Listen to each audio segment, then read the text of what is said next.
J'espère que vous allez bien. Vu que cette chaîne aussi se veut une chaîne panafricaniste, on revenait 2 secondes sur le concept.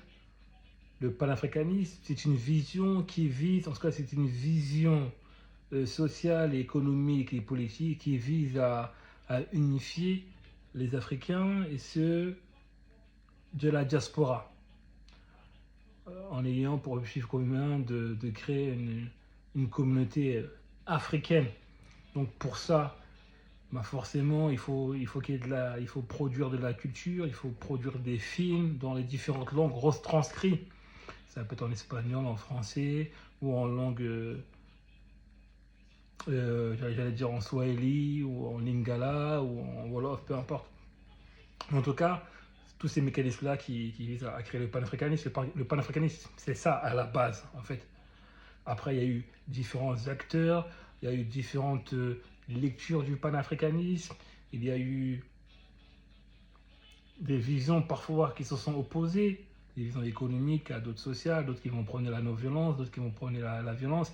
D'ailleurs, à ce sujet-là, il y a Hamzat Boukari qui avait écrit un livre, je crois c'est Africa Unite, je crois c'est Africa Unite, où en fait c'est vraiment une introduction sur le panafricanisme qui est très facile à lire, qui est très accessible. Je voulais partager avec vous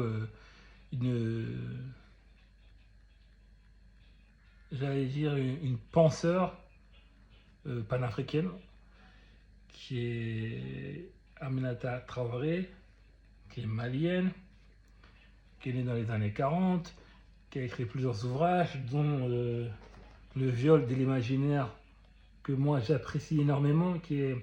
Ce qui est intéressant dans ce livre-là, en fait, c'est tout le lien qu'elle fait entre différents facteurs qui peut être de la santé, ensuite politique, ensuite aussi, parfois au niveau international.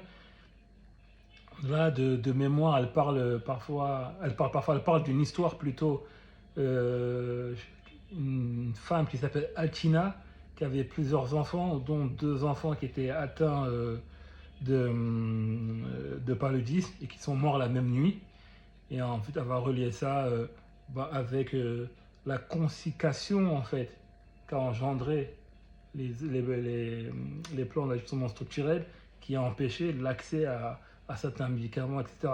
Donc c'est vraiment toutes ces jonctions-là qui est hyper intéressante. Il y a aussi l'Afrique humiliée, l'Afrique mutilée, et il y avait 2 autres livres. Il y avait un livre avec Boris Diop, et c'est vraiment une autrice qui est facile à lire.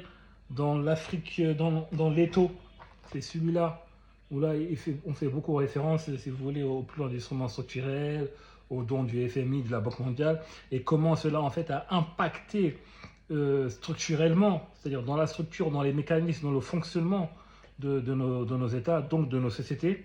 En l'occurrence, elle prône aussi de se réapproprier notre imaginaire en fait. Et c'est pour ça que j'aime bien le viol de l'imaginaire en fait. C'est aussi en fait de faire que dans notre imaginaire, dans notre subconscient, on nous a dépouillés, mais surtout on nous a confisqué en fait nos moyens décisionnels.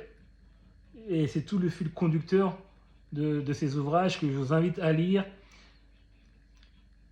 C'est la première personne de la série de vidéos que je vais faire sur les différents acteurs et actrices du panafricanisme, tant intellectuels que sportifs, que dans la musique, que dans la culture, pour essayer qu'on puisse partager un maximum les acteurs et les actrices qui sont soit connus, soit pas connus, parce que c'est pas une question de célébrité ou de médiatisation, mais c'est plus un niveau d'impact.